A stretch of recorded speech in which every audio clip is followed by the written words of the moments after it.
오늘 하나님께서 우리에게 허락하신 말씀은 누가복음 18장에 있는 말씀입니다.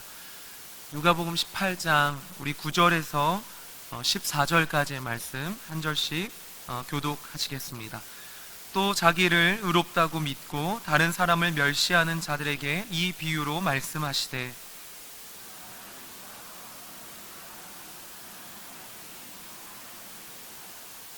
바리새인은 서서 따로 기도하여 이르되 하나님이여 나는 다른 사람들 곧 토색, 불의, 간음을 하는 자들과 같이 아니하고 이 세리와도 같이 아니함을 감사하나이다.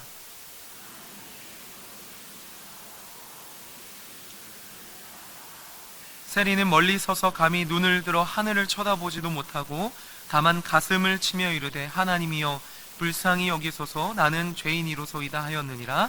내가 너희에게 이르노니 이에 저 바리새인이 아니고 이 사람이 의롭다 하심을 받고 그의 집으로 내려갔느니라. 무릇 자기를 높이는 자는 낮아지고 자기를 낮추는 자는 높아지리라 하시니라. 아멘. 우리 한 번 더 기도하고 주님의 말씀 듣겠습니다. 하나님 아버지 감사합니다. 오늘도 우리와 함께 하시는 주님의 은혜를 구하며 이 말씀 앞에 머리를 숙입니다. 전하는 자는 연약하지만 하나님의 강하고 능하신 팔로 안아주시며 주님의 성령의 그 입김을 통하여 이 말씀이 살아있는 주의 말씀이 되어 우리 성도들의 가슴을 위로하고 소망이 있게 하고 주님의 은혜 가운데 설 수 있도록 붙들어 주시옵소서. 주님, 이 땅의 어지러움을 하나님이 화평케 하신 은혜로 질서를 잡아주시고 주님이 통치하며 주님의 능력으로 다스려 하나님의 뜻이 이루어지는 이 땅, 이 민족, 그리고 우리의 마음, 특별히 사랑하는 우리 교회가 되게 하여 주시옵소서. 예수님의 이름으로 간절히 기도합나이다. 아멘. 우리가 심리학이나 상담학에서 자존감이라는 단어를 아주 중요한 용어로 사용을 합니다. 자존감은 쉽게 말한다면 자신을 존중하는 마음이라고 할 수가 있는 거죠. 이 자존감이라는 말은 자신의 가치를 인정하고 자신을 소중히 여기는 마음이기 때문에 우리 사람들이 살고 있는 이 정신건강, 우리가 정말 우울증에 걸리지 아니하고 정신적으로 건강하게 살 수 있는 굉장히 좋은 마음이라고, 또 그래서 자존감을 가지라고 많은 상담학자들도 그렇게 이야기하고, 또 설교 시간에도 굉장히 많은 목사님들이 이 자존감에 대한 이야기를 하시죠. 그런데 이 자존감이 자신의 가치를 넘어서 남보다 우월하다고 생각하거나 남보다 자신을 못하다고 생각하면 그 자존감은 이제 자신감을 넘어서 교만한 우월감이 되게 됩니다. 특별히 주님을 위해 살았던 사람들, 그리고 주님을 위해 많은 것을 공로를 세운 사람들이 자신이 세운 공로와 또 내가 믿는 신앙의 우월감이 결합하게 되면 남보다 특별한 대접을 받아야 한다는 특권의식으로 나타나게 되는데요, 우리는 이것을 신앙적으로 표현할 때 공로의식이라고 이렇게 이야기를 합니다. 굉장히 이제 이 공로의식, 그러니까 뭐 그런 마음을 가진 사람이 얼마나 있을까 그런 생각을 하지만, 여러분 모든 사람들 마음속에는요 다 이 공로의식을 가지고 있습니다. 내가 얼만큼 주님의 일을 했기 때문에 나는 이 정도는 인정을 받아야 된다. 내가 주님을 위해 이만큼 기도했기 때문에 하나님은 나한테 이런 은혜를 주셔야 된다. 내가 열심을 낸 만큼 대접을 받아야 한다. 이제 그런 것들이 우리가 우리 스스로도 모르는 사이에 하나님에게 내밀고 있는 공로의식이라는 거죠. 그런데 사실 우리가 아무리 주님을 위해 많은 일을 해도 공로라는 것은 없는 겁니다. 그러니까 공로의식이라는 단어 자체가 사실은 잘못된 거죠. 왜냐하면 우리가 받은 구원은 예수 그리스도의 은혜로 받은 구원이기 때문입니다. 그러기에 구원의 은혜를 얻은 다음에 행하는 모든 일들은 당연한 감사로 하는 것이지 공로가 아니라는 거죠. 여러분, 우리가 부모님을 잘 섬기는 것은 공로가 아닙니다. 근데 나라에서 이걸 공로로 만들었죠. 뭘 줌으로요? 효도상을 줌으로 공로로 만들었습니다. 그건 공로가 아니라 인간의 도리인 것입니다. 어느 순간에 우리의 도리와 어느 순간에 우리가 너무나 감사하게 스스로 해야 될 일들을 나도 모르는 사이에 공로라고 알게 된 것이죠.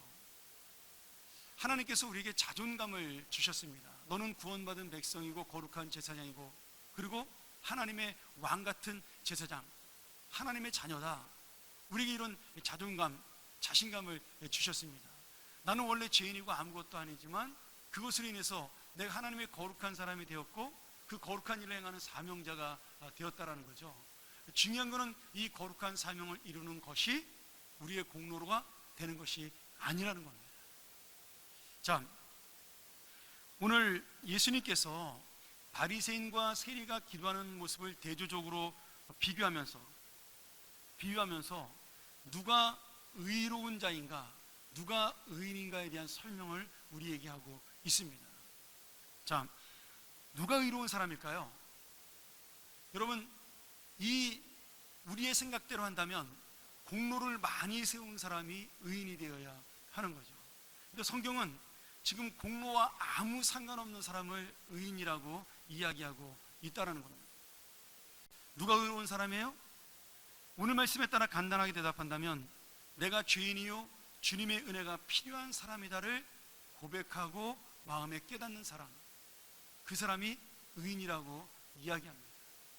여기에는 인간의 어떤 공로도 또 어떤 죄악도 그 모든 것도 다 하나님은 동일한 가치로 보신다는 겁니다. 그러니 우리 믿는 사람들이 주님의 은혜를 받고 내가 하나님의 거룩한 자가 되어 하나님의 거룩한 일을 이루는 것을 감사함으로 끝나지 아니하고 그것이 어느 순간에 나의 공로, 내가 이만큼 했다라는 그런 어떤 자기의 특권의식이 된다라면 그건 이미 의인의 자리에서 스스로 내려오게 되는 것입니다. 여러분, 제가 여러 번 그런 이야기를 했지만 우리 기독교에서 의인은 옳은 것이 아닙니다. 진리가 아니에요. 진리는 하나님밖에 없기 때문에 우리는 옳은 것을 행할 수가 없습니다.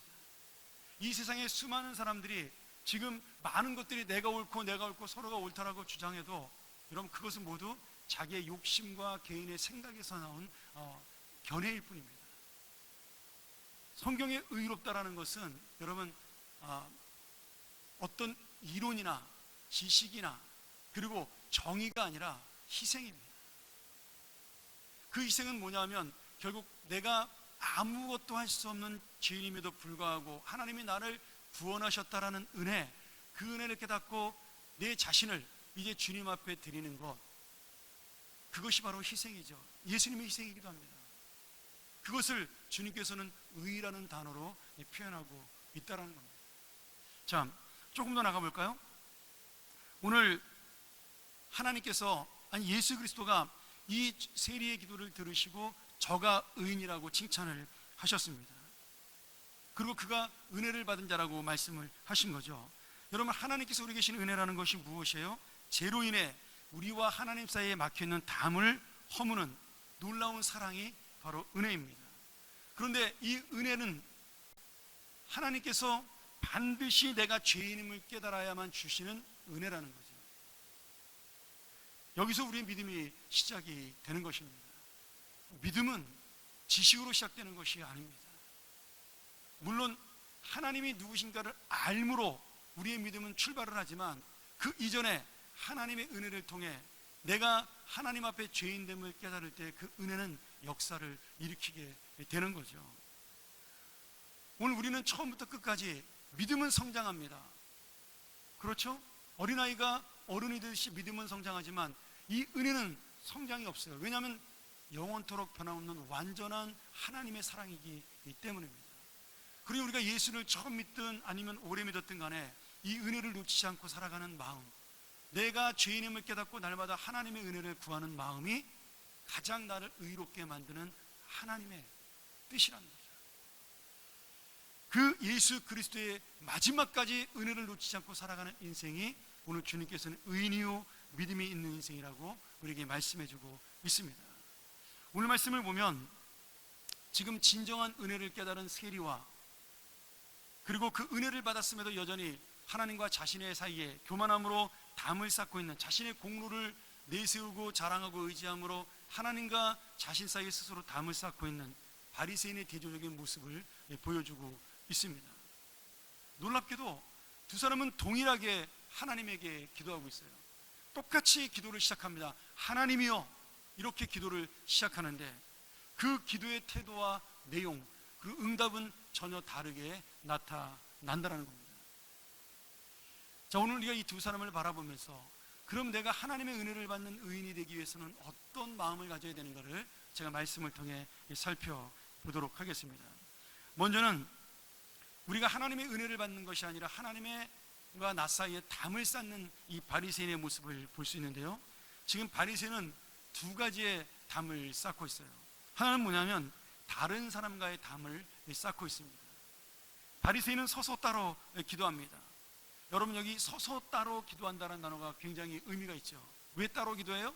함께 기도하는 세리가 죄인이기 때문에 그와 함께 나는 기도할 수 없다라는 거예요. 나는 특별한 사람이고 나는 너와 다르다라는 그런 인식을 가지고 있는 겁니다. 자기를 나타내기 위해 돋보이는 장소에서, 그리고 내가 싫어하는 사람을 피하여 기도를 하고 있는 거죠.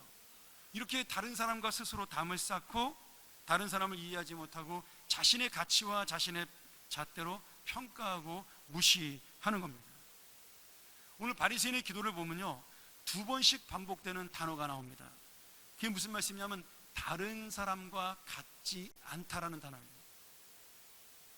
나는 다른 사람들, 곧 토색, 불이 간음하는 자들과 같지 않습니다. 또 이 세리와도, 옆에 있는 사람을 바로 들으라고 하는 얘기죠.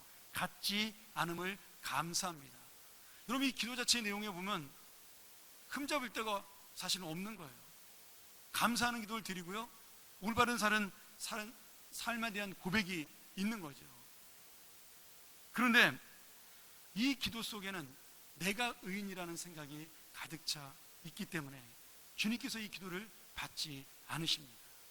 당시 사람들은 세리와 창녀를 가장 큰 죄를 짓는 죄인으로 생각을 했어요. 남의 것을 강제로 빼앗은 이 토색이라는 것은 세리를 가리키는 말입니다. 또 간음이라는 단어는 지금 창녀를 지칭하는 이 단어입니다.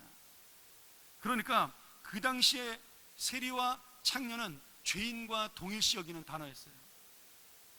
그러니 이 바리새인이 이렇게 기도하는 것은 나는 저 사람과 다르고 또 다른 사람과 다르고 더 의롭다라는 그런 특권의식, 자존감을 넘어서 교만한 마음으로 지금 공로의식을 가지고 기도하고 있는 거죠. 지금 자신의 판단으로 다른 사람을 정죄하고 의와 선의 기준이 자신이라고 생각하고 있는 겁니다. 이렇게 되면 바리새인 자신도 다른 사람과 마음의 담을 쌓게 되지만 다른 사람도 바리새인을 향해 담을 쌓게 됩니다. 여러분, 이게 굉장히 중요한 의미인데요. 제가 요새 우리 안사람에게 가끔 가다가 꼰대라는 단어를 듣습니다. 여러분, 믿어지세요? 저같이 오픈되어 있는 사람이 꼰대 소리 듣는 게? 근데 우리 아내가 저보고 가끔 꼰대라 그래요. 그게 나쁜 단어잖아요. 그게 뭐냐면 그 꼰대의 의미는 남의 말은 듣지 않고 자기 말만 하는 사람, 그 뜻이 요새는 들어 있습니다. 그리고 자꾸 반복해서 과거를 이야기하는 사람, 이 뜻이에요. 무슨 말이냐면 제가 교육자들에게 자꾸 옛날 얘기한다 이거예요. 나 부목사 때, 전사 때 그거 해봐야 아무도 감동도 은혜도 없는데 하니까 나보고 정신 차리라고 이제 그런 얘기를 하는 거죠. 물론 우리 착한 교육자들은 잘 듣습니다. 예. 여러분, 그 단어가 굉장히 기분이 나쁜 단어입니다. 내가 나의 경험과 나의 지식을 가지고 내가 살아온 인생을 가지고 그것만이 옳다라고 주장하는 순간에 그 사람은 우리가 말하는 꼰대라는 단어가 맞게 되는 거죠. 근데 요새 젊은 아이들은 또 어떻습니까? 반대로 철이 없어요. 그들은 어른들의 말을 듣지 않습니다. 자기의 진리가 명확하고 내가 옳은 것이 옳은 것이에요. 근데 그것이 지금 젊은 사람과 나이 든 사람의 담을 쌓고 있는 거죠. 여러분, 우리나라뿐만 아니라 모든 나라가 그렇습니다. 내가 젊었을 때, 여러분 한번 생각해 보세요. 우리가 젊었을 때에도 우리의 어른 세대를 보면서 똑같은 생각을 한 겁니다. 이러면 이 꼰대라는 단어는 지금 아이들이 만든 게 아닙니다. 저희가 초등학교, 중학교 때 썼던 단어인 거죠. 40년, 50년 전에. 그러니 역사는 똑같은 거예요. 결국 나이가 들어가는 대로 자기의 주장을 주장하게 되고, 젊은 사람들은 그 자꾸 반복하는 소리가 잔소리로 들리게 되는 겁니다. 여러분, 그런데 뭐 괜찮습니다. 거기까지는 괜찮은데 중요한 거는 그것이 옳다라는 진리의 판단으로 다른 사람을 규정하는 것이 될 때 그것은 하나님이 오늘 죄라고 말씀하고 있다라는 거예요. 나이 드신 분들의 이야기가 옳은 것도 많지만 틀린 것도 있습니다. 그러니 날마다 새로워지는 거 아니겠습니까? 그런데 새로워지고 발전한다고 해서 좋은 것만 있는 것은 아닙니다. 요새 우리 복고가 유행하잖아요. 왜 그러겠어요? 과거와 더 좋은 것이 있기 때문에 유행하는 것도 있는 겁니다. 많은 그 진화론자들과 발전론자들은요, 이 세상이 발전하고 진화가 되고 나아지면 더 좋아질 거라고 생각을 해요. 그게 뭐냐면 그 인간들이 만든 계몽주의 사상이고, 뭐 쉽게 말하면 그 젊은 사람들이 운동권에서 얘기했던 주체 사상입니다. 인간이 깨닫고 좋아지면 이 세상은 천국처럼 변한다라고 착각하는 거죠. 여러분, 수도 없이 많은 세상에 발전이 되었습니다. 좋아진 게 있나요? 우리가 볼 때 편해진 건 있지만 좋아진 건 없다라는 거예요. 과거에 비해서. 과거보다 행복한가요? 아닙니다.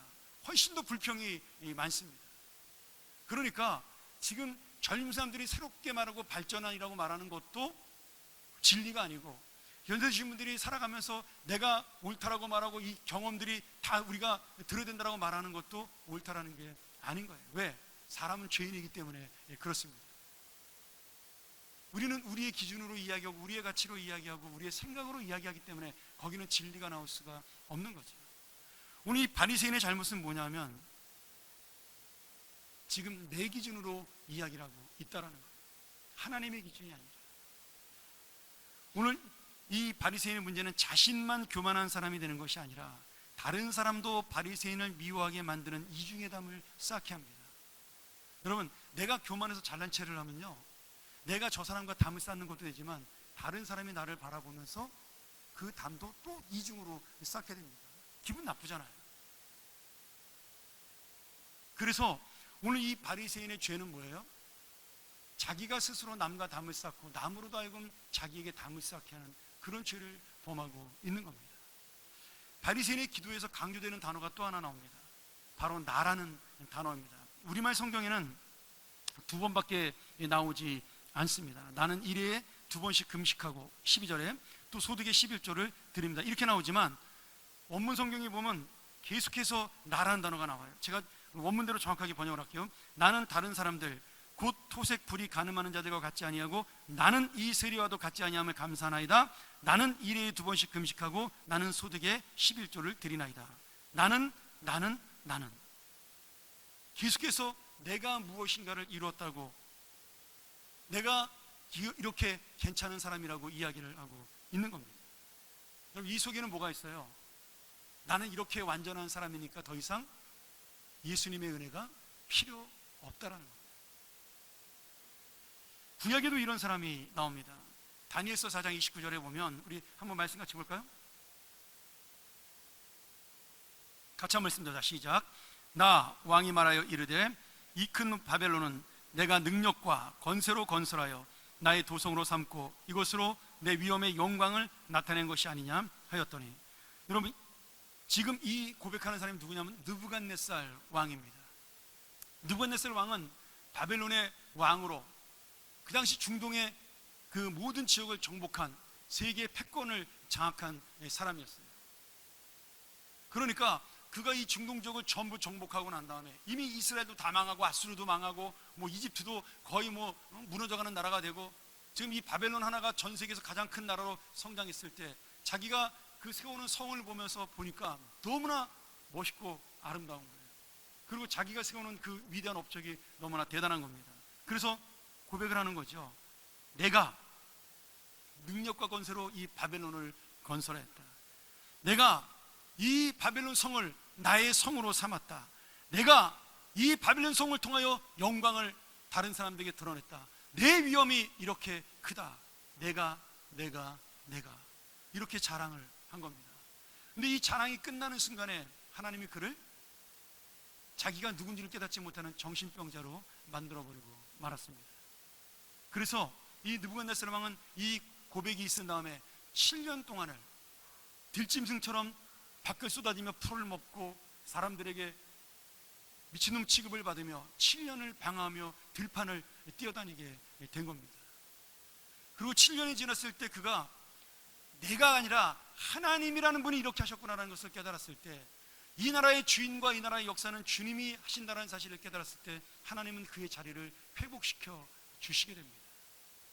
여러분, 세상의 어떤 왕도 어떤 나라도 결국 하나님의 은혜 안에 있다는 사실, 하나님의 다스림 속에 있다는 사실을 보여주는 놀라운 사건이 바로 이 바벨론 왕 느부갓네살의 사건입니다.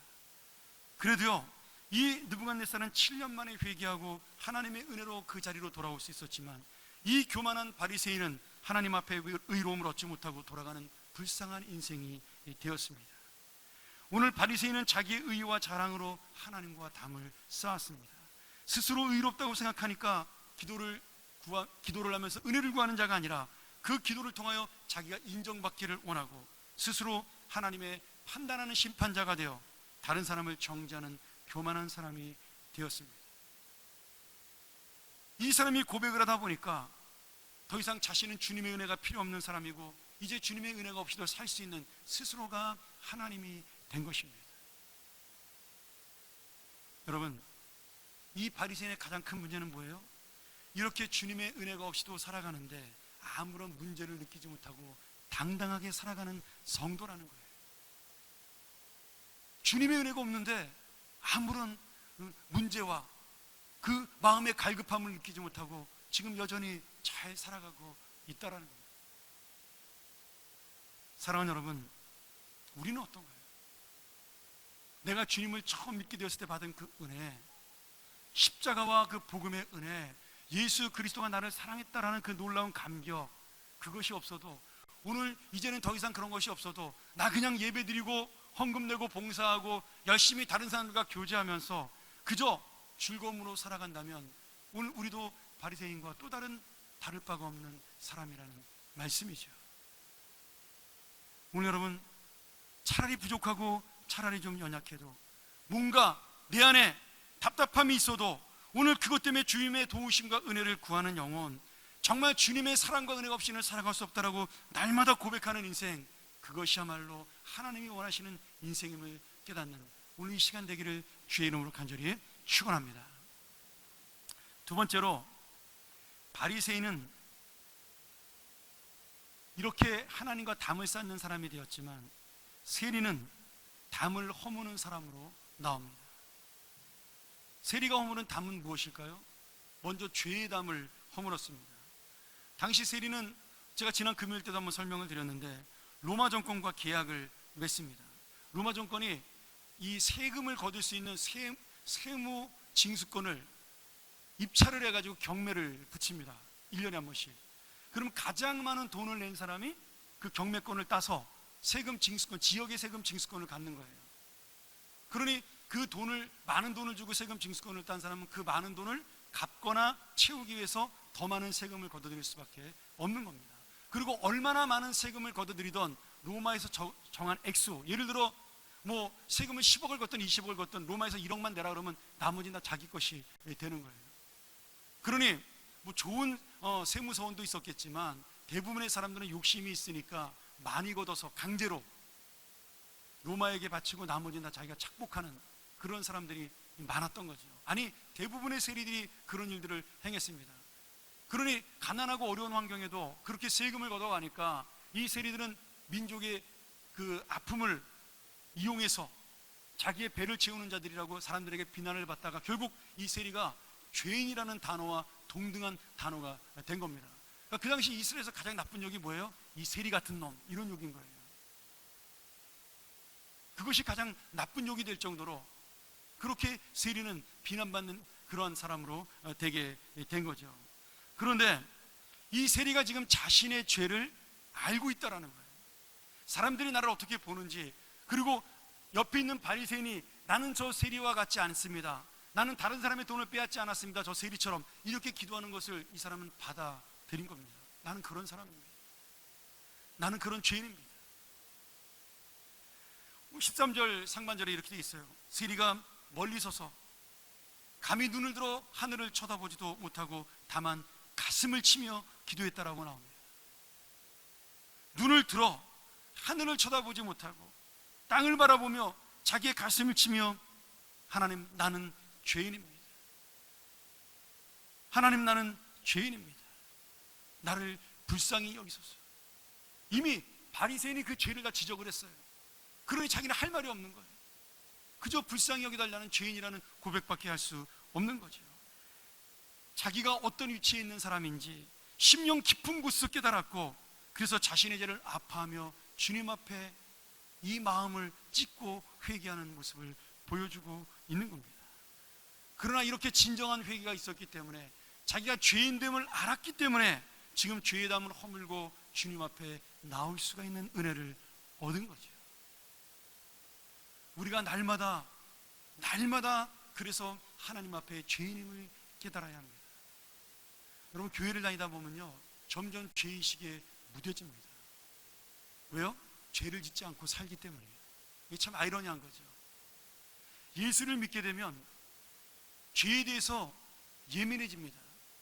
근데 그 예민한 것이 어떠냐면, 안 짓는, 남들이 생각하는 죄에 대해서 안 짓게 되니까 나는 죄인이 아니라는 생각에 무뎌지는 거예요. 죄에 대해서는 예민해지는데 내가 죄인이라는 사실에 무뎌지는 그런 아이러니한 일이 발생을 하는 겁니다. 그래서 죄에 대해 지적하는 설교를 많이 하지 않아요. 그런데 우리가 하루하루 내 안에 쌓아지는 죄, 나도 모르는 사이에 짓는 죄, 그런 모든 것들을 하나님 앞에 고백하지 못하고, 내가 정말 주님의 은혜 없이 살 수 없는 죄인이라는 사실을 깨닫지 못하면 어느샌가 하나님의 은혜를 구하는 인생에서 우리가 멀어지게 된다는 겁니다. 여러분, 우리가 남의 죄에 대해서 예민하고 또 이 세상의 모든 죄에 대해 예민한 만큼 내가 얼마나 하나님 앞에 이 죄를 가지고 고민하는가를 예민하게 생각하는 것, 그것이 주님이 원하는 그리스도인의 삶입니다. 오늘 이 세리가 이렇게 고백을 합니다. 하나님이여, 불쌍히 여기소서. 나는 죄인으로소이다. 그는 이 고백을 함으로 인해서 하나님과의 막힌 담을 허물게 됩니다. 죄의 담을 깨트리고 하나님과의 막힌 담을 허물며 그는 의인의 자리에 올라가게 되는 거죠. 제가 이 말씀을 보다가 불쌍히 여겨달라는 말이 제 마음에 들어왔습니다. 이것을 사전에서 찾아보니까 이게 헬라어 원문으로 힐라스테리온이라는 단어예요. 근데 이 단어가 구약에서는요, 너무나 놀라운 의미로 사용되고 있었던 겁니다. 우리 한번 사진 한번 볼까요? 자, 저 사진이 뭐냐면 법궤를 담은 그 상자입니다. 그러니까 이스라엘 백성들이 행진할 때 제일 먼저 저 법궤를 메고 레위인들이 가게 되어 있죠. 그리고 행진이 멈추면 그 성막 안에 마당이 있고 성소가 있고 지성소가 있는데 그 지성소 맨 안쪽에 저 법궤를 보관하게 됩니다. 그리고 법궤 안에 그 모세의 두 돌판을 집어넣고 저 위에 있는 뚜껑을 덮어놓습니다. 그런데 이 불쌍히 여긴다라는 단어가 저 뚜껑을 뜻하는 말입니다.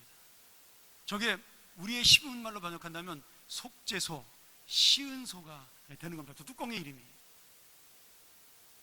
이 시은소가 뭐예요? 우리 찬송에도 있잖아요. 은혜의 보좌 시은소. 하나님의 은혜가 베풀어지는 곳, 베풀시제다 은혜의 은자입니다. 하나님의 은혜가 베풀어지는 장소에서 시은소입니다. 다른 말로 속죄소라고 하는 거죠. 저 뚜껑, 저 덮개가 바로 하나님의 은혜가 베풀어지는 시은소예요. 왜냐하면 저 뚜껑은요, 단순히 법궤를 덮는 뚜껑으로 사용된 것이 아닙니다. 저게 금으로 만들어졌는데 이스라엘 사람들이 1년에 한 번씩 대속죄일날 대제사장이 예배를 드리고 제사를 지낸 다음에 그 제사 지낸 피를 지성소로 1년에 한 번 들어가서 저 속죄소 위, 다시 말하면 저 뚜껑에다 들이붓습니다. 여러분, 이 피가 뭐예요? 생명입니다. 이스라엘 사람들은 이 피를 생명으로 여긴 거예요. 왜? 죽으면 피가 나오잖아요. 옛날에 죽을 때는요. 그러니까 피를 흘린다라는 것은 생명이 죽는다는 단어예요. 지금 이 피를 쏟아붓는 것은 우리의 죄는 죽을 수밖에 없는 죄라는 것을 부음으로, 양의 피를 부음으로 깨닫게 되는 거죠. 여러분, 이 속죄소가 신약이 뭘까요? 이 신약소가 신약이 무엇이죠? 예수 그리스도의 십자가입니다. 예수님이 나무에 달려 그 십자가에 죽으실 때 예수님의 모든 피가 다 흘러서 그 나무를 적셨습니다. 여러분, 이게 똑같은 의미예요. 그 은혜, 예수 그리스도의 은혜, 그 피가 없이는 그 어떤 자도 불쌍히 여기지 못하고 그 어떤 자도 긍휼히 여김을 받지 못하는 그러한 인생이 된다는 거예요. 오늘 여러분, 이 법궤에 뿌려진 피는 온갖 피비린내를 뿌리며 이 제단 앞으로 흐르게 되어 있습니다. 그 피가 누구의 피예요? 죄인인 나의 피인 것입니다. 내가 흘려야 될 피인 거죠. 그런데 누가 흘렸어요? 십자가에서 예수 그리스도가 흘리신 겁니다. 사랑하는 여러분, 지금 불쌍히 여겨달라는 기도는요, 단순히 나를 좀 안타깝게 봐라 그런 이야기가 아닙니다. 내가 죽을 수밖에 없는 죄인임인데 하나님의 은혜로 나를 구원하지 않으면 살 수 없사오니 오직 나의 죄를 주님의 은혜로 해결해 달라고 외치고 간구하는 자신의 믿음을 고백하는 기도라는 거예요. 여러분, 우리가 주님 앞에 이런 기도를 드릴 수 있어야 합니다. 나를 불쌍히 여겨달라고, 나를 긍휼히 여겨달라고. 주님의 생명이 아니면 해결할 수 없는 이 문제, 내 인생의 욕심의 문제, 내 인생의 죄의 문제, 아무리 내가 기도해도 사라지지 않는 내 욕망의 문제들, 그 내 인생을 불쌍히 여겨달라는 기도가 없이는 우리가 하나님의 은혜를 만날 수가 없는 겁니다. 여러분, 지금 이 땅의 문제가 무엇입니까? 다들 옳다고 주장하는 거예요. 다들 옳다고 주장하고 다 진리라고 주장하는데 거기에는 이 피의 희생은 없는 겁니다. 다른 사람을 불쌍히 여기는 마음도 없고 긍휼히 여기는 마음도 없고 내 생각이 옳고 내 주장이 옳으니 그것을 따라오라 그러기에 이 세상이 어지럽고 힘든 것입니다. 오늘 수많은 사람들이 자기 자신이 얼마나 불쌍한 존재인지도 모르고 이 속죄소의 피 흘림이 없이는 구원받지 못하는, 예수 그리스도의 십자가의 피 흘림이 없이는 구원받지 못하는 그러한 존재라는 사실을 깨닫지도 못하고 지금 그렇게 안타깝고 불쌍한 인생으로 살아가고 있는 것이죠. 시편 51편에 다윗이 밧세바와 간음의 죄를 저지르고 그리고 그의 남편 우리아를 살해한 다음에 하나님에게 책망을 받고 그가 그 왕의 자리에서 내려와 자기 옷을 찢고 회개하며 시편 51편 11절에 이렇게 기도합니다. 나를 주님 앞에서 쫓아내지 마시며 주의 성령을 내게서 거두지 마옵소서. 오늘 여러분, 그 기도가 무엇입니까? 왕의 자리, 능력의 자리, 권능의 자리 아무 필요 없다는 거예요. 주님의 은혜가 없고 주의 성령이 나를 떠나면 그것은 쓰레기에 불과하다는 겁니다. 그러니 다 모든 것을 내가 내어놓고 그 옷을 찢으면 이 왕도 자료도 필요 없고 다 필요 없사오니 주님만 나를 살려달라고, 주님만 나를 떠나지 말아달라고 기도하는 거죠. 여러분, 다윗이 위대한 왕인 것은 그가 많은 땅을 정복했기에 승리자였기 때문에 그런 것이 아니라 어떤 자리에서든지 하나님을 붙드는 자요 이 은혜를 가지고 살아갔던 자이기에 하나님의 마음에 합한 자가 된 것입니다. 오늘 여러분, 우리가 거룩하면 얼마나 더 거룩하고 우리가 얼마나 더 많은 죄를 지었으면 더 많은 죄인이겠어요. 한 가지 더 죄를 지었던지 두 가지 더 죄를 지었던지 주님 앞에서는 누구나 죄인이고, 설마 강도 살인을 저질렀다 할지라도 여러분, 그 죄나 내가 날마다 다른 사람을 미워하는 자나 예수님은 똑같이 살인이라고 말씀하시는데 누가 주님 앞에 떳떳한 자가 있냐 이거죠. 근데 어느 순간 나는 예배를 드리고 말씀 듣고 기도하면서 나는 스스로 의롭다라고 착각 속에 빠지며 살고 있는 겁니다.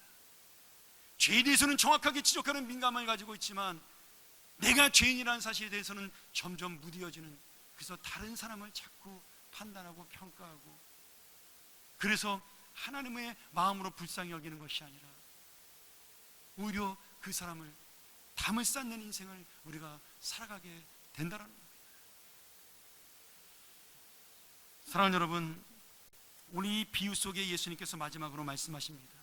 누가 더 의로운가? 누가 의인이냐? 주님은 세리가 의롭다 하심을 받고 집으로 돌아갔다라고 말씀하죠.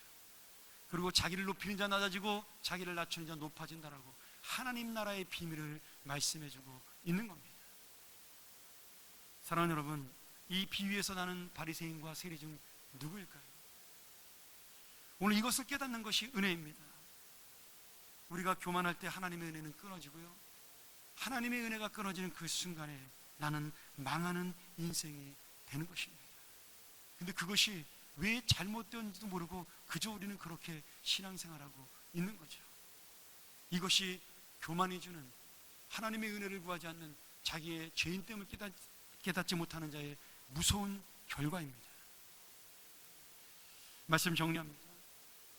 겸손이란 단어가 있습니다. 오늘 이 세리의 기도를 우리는 겸손의 기도라고 부르죠. 이 겸손이라는 단어가 라틴어로 후무스라는 단어에서 나왔습니다. 후무스의 원래 뜻은 뭐냐면 땅, 흙, 먼지라는 뜻입니다. 겸손을 영어로 humility라고 합니다. 형용사로는 험불이라고 그러죠. 근데 험불이나 humility가 전부 다 이 후무스라는 단어, 먼지 땅에서 나온 겁니다. 더 놀라운 건 우리 사람이라는 단어, 휴먼 빙이라고 그러잖아요. 우리 인류를. 인간이라는 단어를 휴먼이라는 단어로 씁니다. 근데 그 휴먼이라는 단어가 어디서 나온 거예요? 이 먼지라는 뜻의 후무스에서 나온 겁니다. 결국 사람도 흙이요 먼지에 불과한 존재라는 사실을 분명히 보여주는 말씀이죠. 성 어거스틴이 이런 말을 했어요. 우리 화면 한번 보시죠. 제가 한번 읽겠습니다. 인간이여, 그대가 인간임을 알지어다. 그대의 온전한 겸손은 자신을 아는 것이로다. 여러분, 저기에 인간이라는 단어를 그냥 썼을까요? 아닙니다. 어거스틴은 이 단어를 알고 있는 거예요. 먼지야, 이 땅에 쓸모없이 돌아갈 흙이야, 너는 네 자신이 먼지임을 알아야 한다는 거예요. 너의 온전한 겸손은 스스로 내가 먼지라는 존재를 알고 훅 불면 날아갈 아무것도 아닌 인생, 하나님 앞에 쓸모없는 인생인 것을 깨달을 때 우리의 삶은 하나님의 은혜로 다시 시작이 된다는 말을 저렇게 하고 있는 거죠. 오늘 여러분, 내가 어떤 존재임을 알아서 주님의 진정한 은혜를 붙잡고 살아가는 인생, 그 인생이 바로 하나님의 은혜가 임하는 인생입니다. 할렐루야. 오늘 여러분, 그 은혜의 인생 되기를 다시 한번 축원합니다. 마지막으로 세리가 허물어야 될 마지막 담이 있습니다. 이제 이 은혜를 깨달은 자가 깨트려야 될 담인데요, 여러분, 예수님께서는 십자가를 지고 죽으시면서 이제 그 십자가를 우리에게 넘겨주셨습니다. 어떤 사람은 그 십자가를 목걸이로 만들어 다니는 사람이 있고, 어떤 사람은 집안에 장식으로 걸어놓은 사람도 있고, 어떤 교회는 우리 교단에서는 십자가를 못 걸게 하니까 안 걸지만 많은 교단들은, 많은 교회들이 십자가를 걸고 보여주고 있습니다. 여러분, 그 십자가를 주신 이유는 무엇일까요? 우리에겐 이제 이 십자가를 가지고 살라는 이유는 무엇일까요? 주님께 인정받은 모습을 가지고 주님의 은혜를 가진 의인이 되어 이제 나머지 다른 사람과의 담을 허물기 위해 이 십자가를 주신 것입니다. 여러분, 제가 그러고 십자가를 가만히 보니까 그 모양이 뭐처럼 생겼어요? 꽃갱이처럼 생겼어요. 망치처럼 생겼어요. 이 십자가를 들고 그 담을 허무는 것입니다. 예수님은 하늘에서 이 땅에 내려오심으로 수직으로 그 담을 허무셨습니다.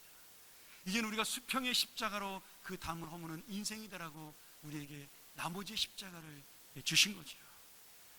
이전에 자신의 가슴을 답답하게 했던 그 죄악된 생활을 벗어나 새로운 의의 삶으로 나아가는 것은 물론이고, 이제 그 의롭다 인정받은 것으로 끝나지 아니하고 내 마음속에 있는 벽을 허물고 다른 사람에게 쳐져 있는 벽을 이 십자가로 허무는 것이 우리의 마지막 사명입니다. 심지어는 나 자신을 멸시했던 바리새인의 벽까지도 허물어 이중 삼중으로 쳐져 있는 그 모든 벽을 십자가로 부수는 것, 그 영혼이야말로 하나님께 아무것도 얻지 못한 불쌍한 영혼이기에 그 바리새인의 심령의 벽을 허물어 주는 것이 바로 우리의 사명입니다. 여러분, 그것이 바로 우리가 원하는 목장의 모임이고, 우리가 원하는 회의가 돼야 되고, 우리가 원하는 모든 위원회와 모든 봉사와 모든 헌신이 되어야 하는 겁니다. 우리들마저 그 사람을 내버려 둔다면, 나 저 사람과 상대하기 싫어, 저 사람과 말 섞기 싫어, 우리마저 저 사람을 내버려 둔다면 그 사람은 하나님의 은혜를 받을 필요가 없다고 우리 자신도 그를 영적으로 판단하는 교만 속에 우리가 빠지기 때문입니다. 여러분, 사탄은요, 우리에게 끊임없이 십자가를 버리라고 유혹합니다. 무겁지 않냐? 힘들지 않냐? 네 눈에 보이지 않는 목에나 걸고 다녀. 그렇게 우리를 계속 유혹을 하는 겁니다. 오늘 여러분, 다시 한번 나의 연약함, 나의 죄인됨을 깨달아 오늘 주님과의 담을 허물고, 또한 하나님의 은혜를 입어 이웃과의 담을 허물어 오늘 그 십자가가 단순히 장식이 아니라 이 세상의 벽을 깨물고 이 교회의 담을 허물고 내 이웃과의 담을 허무는 놀라운 인생으로 나가는 주의 은혜를 입고 나가는 인생 되기를 주의 이름으로 간절히 축원합니다. 우리가 한번 이 시간 이 말씀 가지고 함께 기도하기를 소원합니다. 오늘 여러분, 우리의 문제 속에도, 우리의 연약함 속에도, 우리의 죄악 속에도 우리를 붙드시고 우리를 사랑하시는 하나님의 은혜가 있습니다. 내가 그 은혜가 없이는 지금까지 이 자리에 있을 수 없는 죄인임을 다시 한번 깨닫는 것, 날마다 이 자리에 앉을 때마다 그 십자가의 은혜를 붙들고 살아가야 한다라고 고백하는 그 심령이 돼야 오늘도 우리는 주님을 따라갈 수 있습니다. 오늘 다시 한번 이 은혜를, 이 놀라운 십자가의 은혜를, 나는 의인이 아님에도 불구하고 의롭다 인정하시는 그 놀라운 십자가의 은혜, 내가 지고 갈 수 있도록, 내가 들고 갈 수 있도록, 모든 담을 허무는 하나님의 도구로 사용할 수 있도록 그런 인생 살게 해달라고 우리 시간 다시 한번 주님 앞에 기도하겠습니다. 하나님 아버지,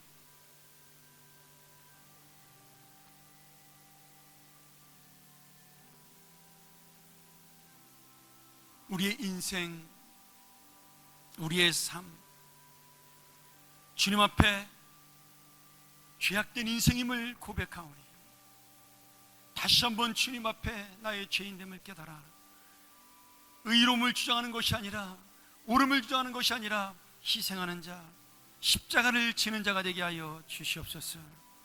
아버지 하나님, 이 땅이 어지러운 것, 의로운 자가 없어서가 아니라 희생하는 자가 없어서임을 깨닫게 하시고, 다시 한번 우리는 십자가를 지는 하나님의 인생으로 살게 하여 주시옵소서.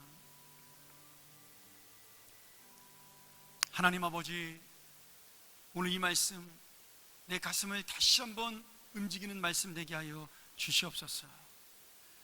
무엇이 의로운 것인지, 무엇이 하나님의 뜻인지, 그리고 어떻게 살아야 이 십자가 인생을 사는 것인지를 가슴에 새기는 성도들, 저들을 통하여 이 땅이 다시 한번 하나님과의 막힌 담을 허물고 부수며 주님과 하나가 되는 인생이 되고, 하나가 되는 나라가 되고, 하나가 되는 공동체가 될 수 있도록, 사랑하는 또 형제자매를 그렇게 만날 수 있도록 인도하여 주시옵소서.